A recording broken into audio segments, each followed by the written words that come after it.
Welcome to the next episode of Discipline, Desire, Dedication. My name is Dakota Lang, along co-host Garrett Cotton. Today we're speaking with the latest regional, Josh Mascaro.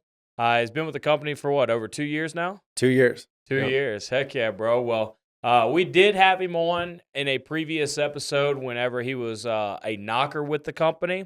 And now he's done elevated through 3 positions as well. So we'll be able to dive into that story and go from there, brother. So Yes, sir. welcome. I appreciate you, man. Thanks for having me. Yeah, we're glad to have you as well. I know the last time that we kind of dug into your backstory and everything, so I don't want to get too much into that, but let's just kind of talk about, the last time you were on, you were a knocker, you were qualifying. I think what'd you say? You were only 3 weeks within the company? 3 weeks. 3 weeks. So you were brand new, know. One of the biggest things that I took away on your last episode was being able to hear the different perspective that you've had from being with different other sales companies and stuff like that, and what made Performance Windows different from those other companies in your past experience. Mm-hmm. So going through that process, you were qualified a closer and then became a market owner and now a regional. Just kind of talk through, your closing days and then getting to market owner and so on and so forth. Yeah, for sure. So when I came into this company, I immediately saw all these other guys, including my sister, making $60,000, $70,000 a month. Yep. And I was just like, what the heck? Just knocking doors and then closing deals. So being in a 8-year sales career, doing other jobs like you mentioned, I was just ready to get after it. And I saw other people take months and months and months to get to that position, and I saw other people take weeks. And I looked at those people and said, what are they doing? So I was, taking a lot of time before the meetings. I always came like an hour before the meeting started, and I was just going over script. I was, rehearsing, reading that manual, that little 30-page manual. I just read it over and over again. And on the way to work, on the way to Hood, I wasn't listening to music. I had the recordings. And this is something I've done in every single sales job is I would get, whether it's somebody that was like the top of the company or somebody that, recently it's been me where I just take a really perfect recording of the pitch. So in that case, it was the knocker script, and then it was the closer script. And I just played it in my car, and I would say it as it was going, if that makes sense. I did the same thing. Yeah, just like you're rapping to a Eminem song or something like that. Learning the song. Yeah, exactly. And it's not just the words, it's the tonality and these subtle, the pauses and the intonations, the pauses, the downswings, like the depth of speaking and really like mastering it. And so first I just sprinted. I got 22 sales in my first 9 weeks because I wanted to get it. I didn't want to take more than 2 months to get the promotion. And once I got it, Lizzie handed me the script, and I said, well, the script is cool, but I want to hear how you do it because you just, you've been making all this money. So I made her just take each individual part of the script and just like get a perfect recording. And she was trying to teach me something. I'm like, okay. And I just shoved the recorder in her face. And then I got all of it. And then within a week, I was just doing the exact same thing, practice, rehearsing it. And I'll never forget when I went into her office that one day, she's like, okay, do it for me. And her mouth was just like, what the heck? Because I had it perfect. She's like, you sound exactly like me. Yeah, and I don't think enough attention goes into that kind of that type of training too. Because in my experience from being regional now, the offices where everybody sounds the same, they have the same rebuttals, they have the same tonality, the same upswings and downswings.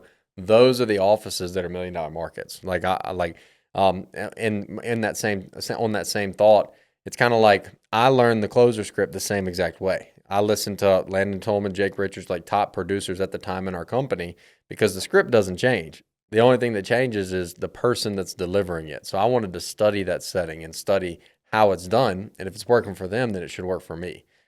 Well, I think that's such a key point, just because, like you were talking about, top offices in the company of everybody doing the exact same thing with replication. Yeah. You were literally dialed in to just replicate what Lizzie was doing because you were chasing those results. As you went through that, and I think that's such a key point because of how fast you did escalate through the company, which came from consistency, and that was just replication of doing the same thing over and over again. What would you say, coming through as a closer, you're working in Lizzie's office as your sister. Mm-hmm. You know, that's a real challenging thing to do because a lot of people say you don't want to do business with family. Kind of talk about that experience on, you know, after having all this prior sales experience on, you know, having to, you know, swallow your ego and stay a player to the game. For sure. Yeah, it was very tough for sure. One, because we have completely different personalities and, very different. So whenever we're in a meeting together and, we're trying to, plan the day or just talk about how the office is doing for that month or that week, we'd have completely different opinions about how to go after it. And for me, I've always had well, I've got this experience I'm banking off of, and she's got the training, and a good amount of experience for sure. But there was definitely a lot of butting heads there. And for me, I'd say the biggest thing reflecting on it is dropping your ego. And if someone is at a higher position than you, they're making more money than you. And frankly, if they're your boss, at that point, you just got to be like, you know what?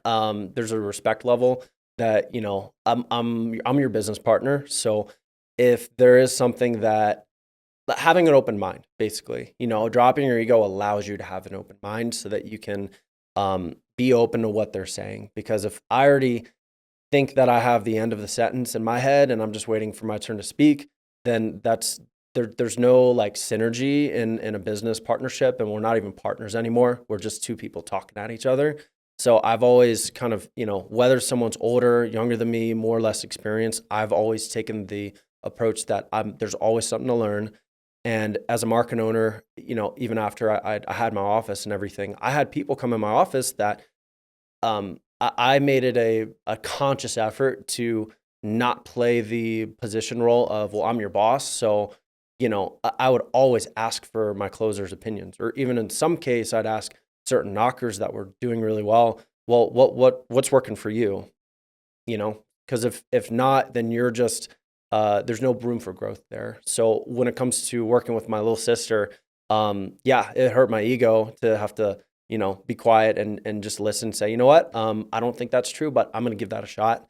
And oftentimes she helped me grow so much, my personality, my professional habits, and just the way that I've been able to, I feel like I've completely changed as a result of this job. And I've have her to thank me for it. Had I not dropped my ego and, said, I got to work with this person, then, I wouldn't have had the success that I did.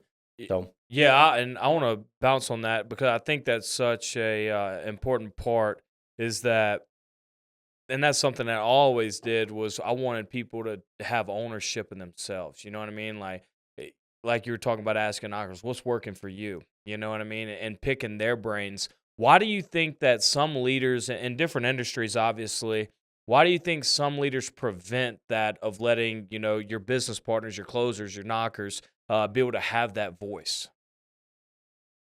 I think because they base their leadership off of very superficial things, like how they're being viewed as, you know what I mean? If the only foundation that you can stand on is how people view you, then I think that's a pretty shallow form of leadership. And to touch on that, I feel like I've seen it as well as the leader will get used to them being the spotlight, them being the star child.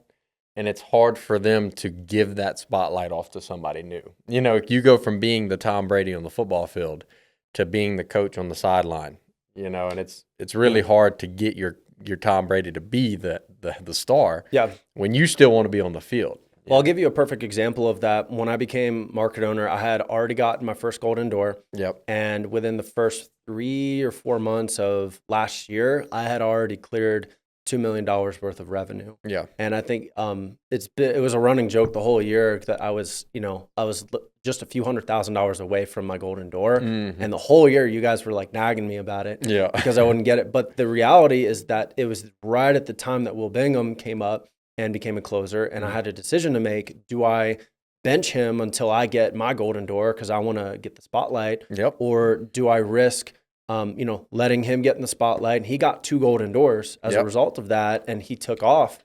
And, our office, we were able to produce a ton of, we broke a ton of records and did 12 million plus worth of revenue. Allowed for a spinoff. Correct. At multiple spinoffs. Yeah. And I don't think any of that would have happened at the momentum that it did had I decided at that point, let me take a step back and be a coach now instead of be in the spotlight. And cool thing, I think come like October, November, I came back and I went in the field when it was freezing cold outside. Yep. I'm like, I'm gonna make it happen, and I got the second golden door. So Mhm. it all worked out, and I think that at the end of the day, when you put your people first as a leader, God will always take care of you. He'll always take care of your organization. I really believe this is a spiritual game. So when you come from it, not from an ego standpoint of beating your chest as the leader, this is my organization, and I'm not going to allow any other opinions that are going to supersede mine. And then you flip it to being of service, and I'm here to develop my people. That's why we're in business. Mhm. We're here to change lives. It goes both ways too, because as a good leader, you also need to be a good soldier, right? Like when you were in Lizzie's office, you just had to lower your ego and be like, all right, tell me what to do. Yep. I'm going to do it. Correct. And that transition to you going into Denver North, where you became the market owner, we gave you a task and we're like, all right, Josh, you're coming over here. You're coming from last ups. You got to prove yourself to all these other guys so that you can be the big dog in the office.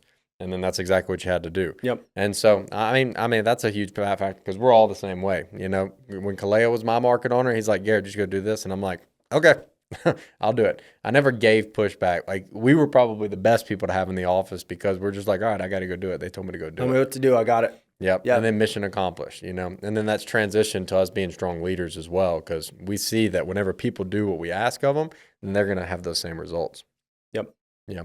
So kind of go through a little bit now. Let's touch into market owner role. So we haven't got to hear on the podcast about your market owner experience. So kind of just give us like an overview of what your experience was like. Yeah, I feel like my experience. 8 months of it, right? 9 months. 9 months. 9 months yeah. of market owner. It's kind of crazy. It felt like 9 years, honestly. Right. Yeah. And I think you talk about this a lot, which is compressing time. It's a big thing that I don't know if we talked about this early in my career, but I've always held on to that concept that, like, what's the saying? If it takes you 30 days, if you give yourself 30 days to clean your room, it takes 30 days. If you give yourself 30 minutes, you're going to get it done in 30 minutes. That's right. And so I look at my life goals, and I've always, if it takes you 10 years to make $1 million, it's probably going to be gone at the end of the 10 years. But how can I make it in 1 year? Yeah. And I've saw all these market owners that were, frankly, multiple years into the business, and they've stagnated and have had the same. They haven't grown, but they've just they're dead in the water. And I looked at all these people. I just remember on stage seeing 30. There was like a panel of 25 some odd people, and I'm like, I'm gonna smoke all you guys. Yep. And I was a knocker or a closer at the time, and so anyway, coming into the market owner position, I had that mindset that I was just gonna be the best. Yep. I wasn't even thinking about regional. I was just thinking about I'm going to be the best. And so what does the best do? And I went back to the habits. 5 a.m., 6 a.m., get up, work out, cold plunge. I know the stuff that we hear about. It works. You know what I mean? Yeah. And then you come into the meeting and you just freaking Wolf of Wall Street that meeting and just like get them hyped up. And I would say I had a lot of just knowledge from being in like the Tony Robbins circle and being in like a lot of the personal growth type of programs and books that I've been a part of over the last like 8 years. And I really wanted to bring that into this organization and not just be coming in and hammering people. And I saw that was kind of an issue with some of the leaders, is they would just brute force come in and just try to yell at people, point fingers. Yep. But you don't really get people in high production by leading out of fear. So for me, I wanted to combine the, high intensity, like, let's get this shit done. This, like, we got standards here, man. We got to produce, but also with, hey, you can do this inspiration, and you're speaking, you're speaking love into people. You're really, and everybody's different too. I think that's one of the biggest things a market owner is learning what makes different types of people tick. Because as a market owner, I was like, your job as a manager, and you need to manage your people to have the high production mindset, like whatever it is. There's people who come through, and sometimes they just need you to, which I'm not going to use the verbiage that I normally say, but you just got to make them feel good about themselves. You know what I'm saying? Yeah. Just make them feel good. Tell them you're the best in the room. You're the best in this company. And that positive reinforcement is what makes those individuals tick and go produce. And then on the alternative, there's some people who just crave that tell me I suck, and I'm gonna go out there and do good. And I'm like I hate those people because I'm like, dude, I don't want to beat you down, but like I've had them come in my room and be like, give it to me. I'm like, dude, like I Yeah. don't want to tell you suck, but I think there is a silver lining though. Like when you see that people, when they're grown, they have like a baseline personality that you can cater to. But I think also part of our job as leaders is we are developing people. Yeah. This is a personal and development it's not job. developing a group. You're developing individuals, and that's where it's learning people on an individual basis of what makes them produce, and I think we're all really really good at that because that's why we're at regional now. Yeah. Because we're able to help market owners and teaching them because they're going to be dealing with the same types of problems that we dealt with in our offices is the stuff that we're solving across the country now. Yeah. I'd say like more specifically though, you've got somebody that comes into the job and they have a certain level of success, but they can't break through because they have a breaking point. We call them slumps, and then they're immediately trying to just grab for air. They're grabbing to people for reassurance, or they've got this kind of crybaby attitude. They're hanging their head when they come in the office. And I think part of the development, part of this is through getting people out of a slump, you're also teaching them that you can trust yourself and you can get yourself out of this. And then so the next time that they hit a brick wall, that they remember, oh, I'm a badass. Oh, I got this. And it's this constant forging of your personality. And that's, again, like why I feel like I've been so successful here is I've made this a me thing, not like a let me make sales and hit the mark. It's not even about that. It's about personal growth. Always. And I think as a leader, you can go even further to teach people that like, hey, this is not about the numbers. And yeah, it's cool to make money, but dude, like this is about you. Like I'm here to help you grow into this next level of you. And I can't help you do that if I'm the one giving you the life raft every time. You got to give it to yourself. Yeah. And so I just think that's one of the most important things. I'd say there's a couple of different stages of being a market owner that I went through. Because most people come in, brand new city, they bring a few of their friends in, they start getting the Indeed ad spend and they start getting these random, people into the office. I got the luxury to come into a fully built office that was, had its own challenges. All the closers sucked at the time. They were.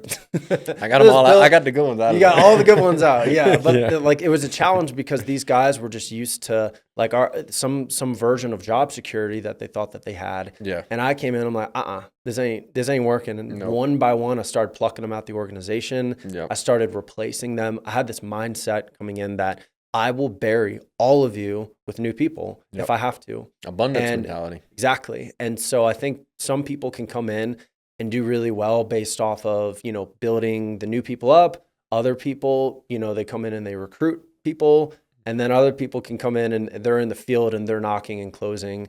And I think that you got to do all three. And there are some market owners that just fall short because they just decided that I'm just not a recruiter. Or they just decided I'm not that good in the field. I'm just going to focus on one thing. So what would be your message to like, say, market owners in our company that are, striving for regional and you were able to achieve it in 9 months of being a market owner?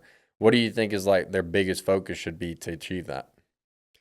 Like I said, all of it, but I'd say recruiting, because the thing is Indeed, we have this Indeed platform, tens of thousands of dollars a month that we just literally hand offices. That's just unheard of in other door-to-door companies. Yeah. So to a certain effect, all of us are pretty much on a clean slate with whoever comes in our office. Be a good onboarder. If you got new people in your office, it doesn't make sense to just kind of watch from afar and see if they stick. You got to be in the field and be present with them. We were talking about this earlier about like one of the reasons that we feel our company's breaking record month after month is because of the involvement of market owners in our company right now. Like we had a day just recently where Levi wanted to kind of get a follow-up of market owners and what their field work looked like for the day. Well, I actually didn't say a single word to any of my market owners to tell them, hey, y'all better be in field today because we're going to be checking. I didn't need to do that. And then at the end of the day, he dropped it. And I was like, by that time, I'd already talked to 4 of my 6 market owners. And then I just called the last 2 and I'm like, what'd you do today? And they were like, oh, I'm about to go into a 7:30 right now. And like, they're telling me they're in field, like as I call them on the phone. And so take a step back, all 6 of my market owners were in field on that day, running appointments, knocking doors, just in the grind. And across the company, we're seeing that type of involvement from leadership. And I think that's like one of the huge things that are contributing to our record months right now. Yeah, I would definitely agree with that. But I really want to drive home because we had the closer meeting on Wednesday, and that was what I broke it down into is recruit, lead, drive revenue, right, to become a market owner.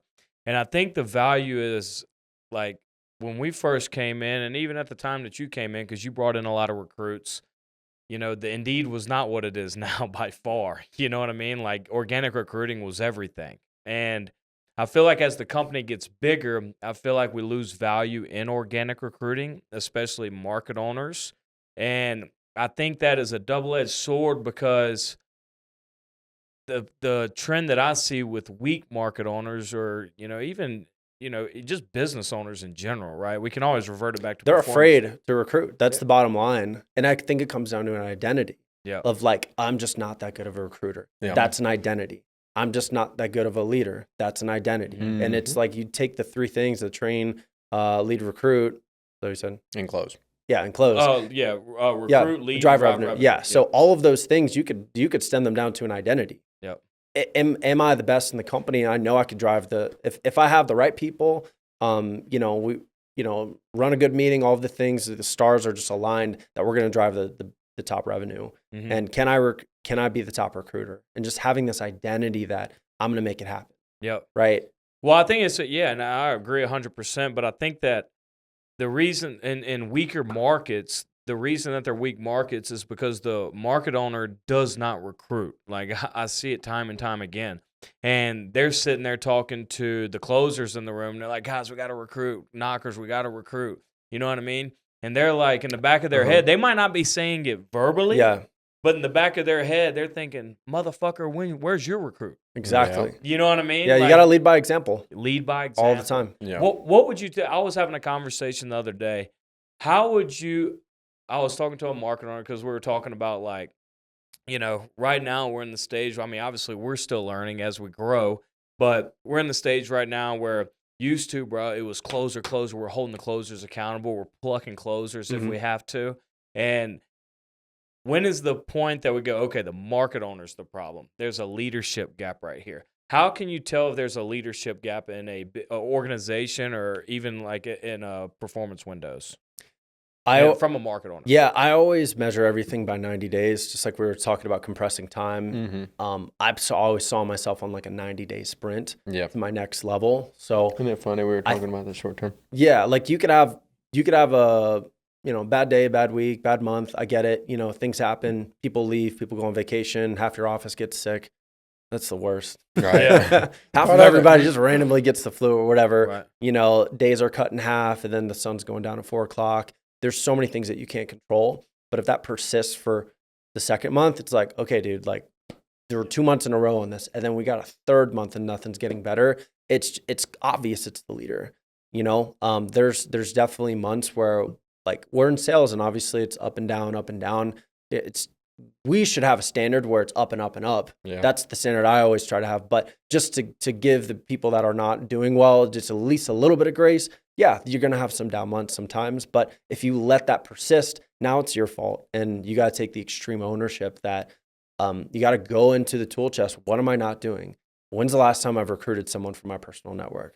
When's the last time that I got up, actually did the three things, the driving revenue and recruiting and all the things that are the building blocks. Just look at the basic fundamental parts of your business and just grade yourself on that level. Like where's my involvement on that? And where am I trying to outsource to my closers or other people that, if those things weren't happening, how would your business look? Right. If you didn't have the team or if you didn't have the Indeed ad spend, if you didn't have this corporate team of people, if you didn't have your office guy, like if it was just you and a couple people, what would your business look like? And most people, if they're honest with themselves, there's some severe parts that they're lacking. That's solid. And they're the extreme ownership part of just taking like a bare look at what you're doing today. Then, it's pretty obvious. And, you could stop cutting corners. It just comes down to cutting corners. Yeah. It's shit that you need to do that you're not doing. Yep. There's marketers I talk to every day that I'm like, if you just stop cutting corners, you're going to be $1 million market. like Yep. like you cutting the corners every day, it's making your job so much harder in 6 months. Mhm. Yep. You know? And I think also it comes down to this the ego. Like I mentioned, I shouldn't have to do that at this stage. Well, dude, you are, because you're at that stage. And you're delusional because you're not $1 million office yet. And so you have to deal with these things that if you want to be $1 million office, XYZ needs to happen for XYZ amount of time. And then it's a formula. But if you're trying to cut corners and then stand on this pedestal and start to get mad at people, now you're because you're mad that things aren't happening in your business. So you start pointing your finger at all these people that should have done their job. Well, dude, you're their leader. And if they're not doing their job, that ultimately falls up to you because, you're the one that drives all the action in your business. Yeah, that's kind of how I related it. I was like, because he asked me, he said, how can you scale if there's a leadership gap between a market owner and closers? And the way that I framed it, I was like, the way that I can tell is if you have to have this conversation, let's just say, for example, on Saturday with them, and then you got to follow up with them on it again on Monday and then Tuesday, and you have to do it consecutive days in a row. That's a leadership gap because they're not respecting what you're saying and they're not implementing, right? And there's no change. And the reason that there's no change typically is because they're not following you because you're not doing the action that you're trying to tell them to do. Yeah, they don't value your advice. Right. So I think that's super important, especially as we keep growing in the regional role and so on and so forth, right? Is as a good leader, you can't expect people to don't expect somebody to do what you're not willing to do, right? And I think that's just super important. I think also, like I mentioned earlier, like just don't want to sound corny, but speaking love into people. I was just talking to one of my guys earlier that, his guy's in a slump right now and, he's just coming in, hanging his head every morning, negative. And, this guy's just only advice for him is just stop being negative. Like, okay, now you're fighting negative with negative. Yeah. Like, where's the positive, speaking positivity into people? And some people, learning communication styles, like you mentioned, sometimes you can't just tell people, they need to be shown. So take their butt into hood and take them into an appointment, see them watching you close a deal, seeing success. Seeing is believing for a lot of people. Yeah. Sometimes you could just tell them and just get in their face, put the pressure and all that. That doesn't work for everybody. Yeah. And, if you're going to speak positivity into people, sometimes you got to show them the success. So I'm a firm believer of that show because even at our stage now, like I'm sure we watch Levi's message or meeting on 4 qualifiers or whatever, and it refreshes our brain of like things that we could be doing better, And at any level of this job, when we came in as a knocker, I used to always show everybody, let me set your first appointment to show you how easy this job is. Close the deal. Let me go close it. Just watch me. Show you how easy it is. It's a block. It's a mental block that you think you don't want to exactly. And the thing is, all of us comes down to ego. You got a closer come in the room, and like you don't think you can close a deal right now, okay? And they're like, no, I know I can do it. It's just this and this. But there's somewhere deep in their mind that forgot how much of a badass they were, and when they can just see, oh, is that easy? Oh, okay. And then they just get out their own way, and then there's all of a sudden winning again. Isn't it funny on knockers? You'll see them and be like, "Have you guys ever thought about replacement windows?" And shaking their head, Their body is literally forced to be negative. Yeah, because they have no confidence in themselves. And but those are those new. I was in Seattle this week, and there was a guy's like, "Yeah, but if you guys like it and you want to do it, that's great." And his head's going no the whole entire time. If you want to do it, and I'm like, dude. They're all going to tell you no because you're telling them no, So, yeah, but you got to wear the success, man, and it's a habit. It's not something that you just roll out of bed, show up, and it's just like, all right, what am I going to get today? It is a habit. You have to show up, and that's why the workouts and the cold plunges and the meditations and the connection with God and all of the things outside of work that you're doing, it's preparing you so you're always in state. Yeah, those need to be the constants. Yeah. That's the stuff that's non-negotiable. And then life is great because Yeah. I always used to say that when you're outside of work is super hard, then work is the easiest part of your day, So I'm a firm believer in that for sure. Yeah. Let's talk about, so we've been diving into like the market on a roll and stuff like that. As regional, right, you came up to regional. Was this your first month or second? Going into my second month. Going into your second month, okay. Kind of talk about maybe some of the different challenges that you faced and maybe some stuff that maybe some eye-openers for you. Yeah. Sleeping in Marriott's half the month. Oh yeah, Very Yeah. interesting. Lot of Yeah. Yeah, so that's interesting. Traveling, being on planes. I would say, um, yeah. Well, I would say one thing about the positive. I'm gonna start with the positive. Yeah. Is my dream job. This is my dream job. Honestly, I'm so happy to be here. Yeah. Because my dream has always been to coach people and to mentor people that want to be coached, want to be mentored.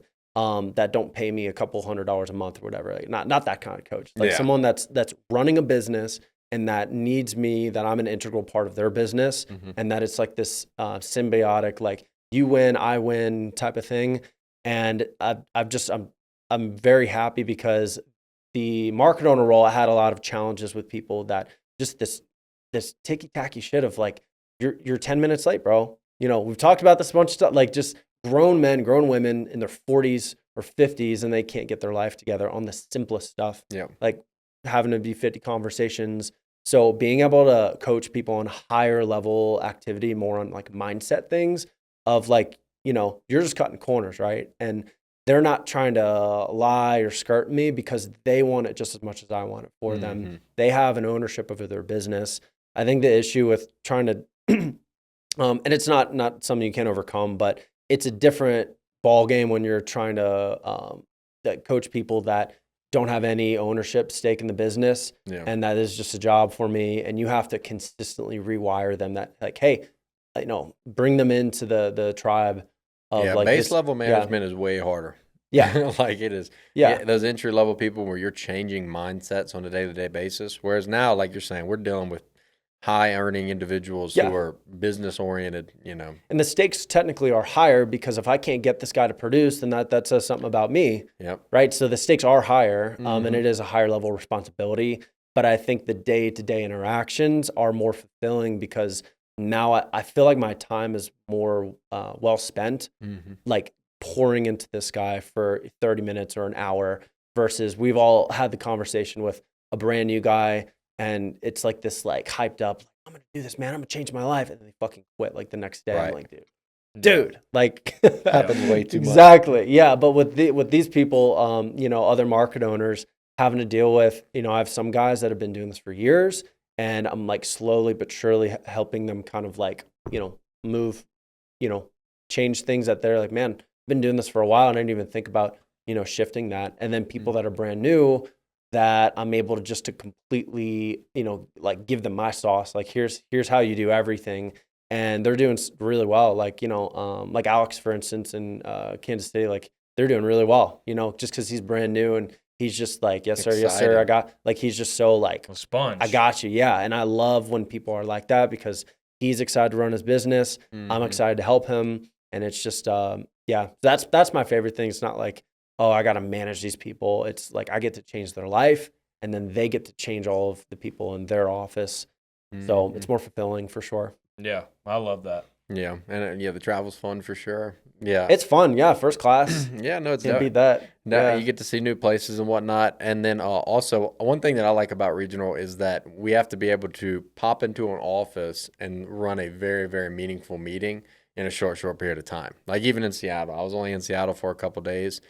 This month they've only had one sale for the month. I get there, had a fire urgency meeting, and then we go out and do like 60K for the day, and then the following day we do 90K.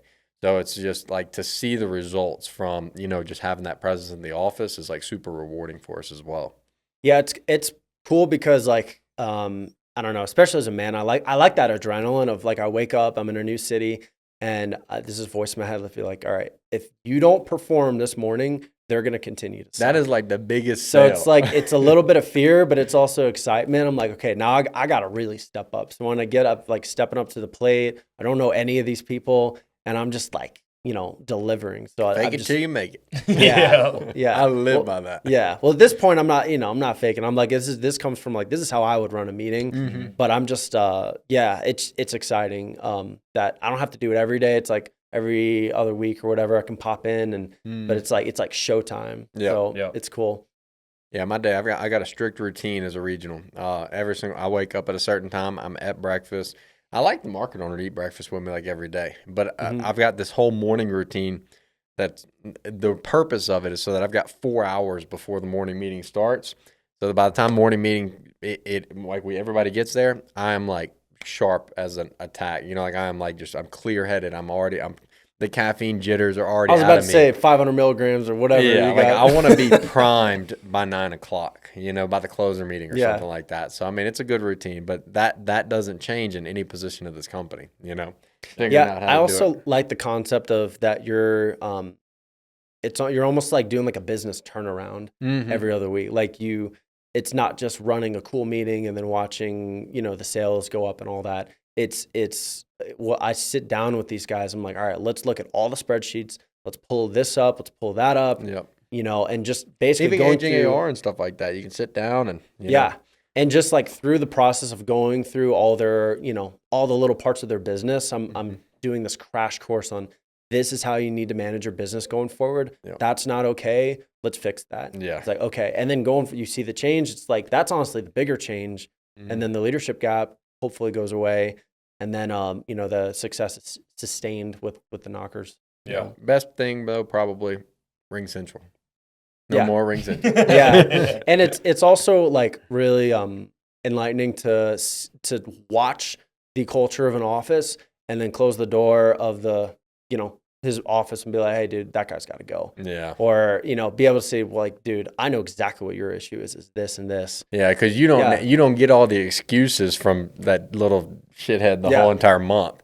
You walk in and it's clear as day. Like, dude, that guy, he ain't gonna last. I'm smelling the vibes. He's out of here. Yeah. Yeah. And well, I think that's one thing that like market owners, you know, you were talking about, you know, whenever you're a market owner, you're dealing with people showing up late, you know, all these little things. I mean, dude, somebody's dog died. You know, you hear about all these different crazy stories, and the market owner is in the office every day hearing all this stuff.